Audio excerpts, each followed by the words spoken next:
I was bad today. I forgot to make a movie during this live, so I gave these four monster questions. The first one was simply a factor by grouping. But then after you factor by grouping, the point of this isn't done. This is a difference of two squares. So that factors like this. Please know how to factor a difference of squares immediately. And then that's not done because this is a difference of two squares. So that factors to be x minus 2x plus 2.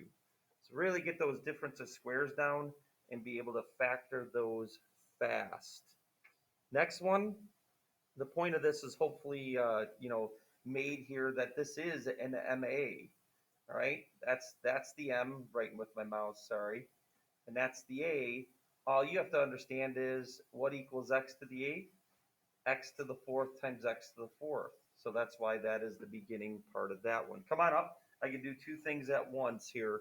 I got something else going on in class. I just forgot to do my notes here or my video.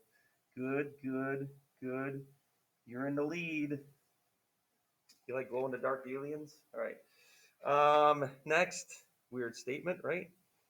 They're in a contest for prizes. Whoever gets done first. Oh, and then I didn't say this. Get understood how to factor a difference of two squares. Both of these are difference of two squares. So both of these factor again. And then this is just a parenthesis. Sorry that this is all ugly here. And then you could write this, since I have two of these x squared minus 2's, you can write it as x squared minus 2 squared. I circle both possibilities, not like it's mandatory. You write that as a squared binomial. Don't worry about it. Same old at number 3. It is an MA. It's just that the first part of each parenthesis is x to the fourth and x to the fourth. Then this is insane. This is a difference of two squares, and this is a difference of two squares. But then it happens again. This is a difference of two squares. So over and over and over again. You guys wait for just a second. Just a second. And then the last one, you pull out a GCF, and then yep, I would definitely do that. This is a tough MA. I did say to the class, hey, we got to figure it out though, that in the end, we should know that whatever those numbers are, they should have an x squared in front of them. And then whatever these numbers, there should be a y squared in front of them to get these, in the FOIL, thinking about reverse foiling process. And then the middle term would be an x squared y squared. But then it's an MA where I multiply 25 times negative 18.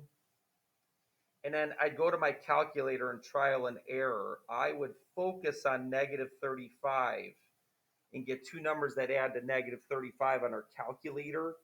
I think the first one I said in class was, hey, like negative 40 and 5. But when you multiply those, that's only negative 200. So then I need to spread them out even more. So negative 45 and 10. Of course, 450 ends in a 0. So I think the students came up with that pretty quick. So you split up the middle term into those magic numbers and then group. And then hopefully the rest of this makes sense that you're looking at. So just a quick video just to kind of show that. All right, come back up those that have their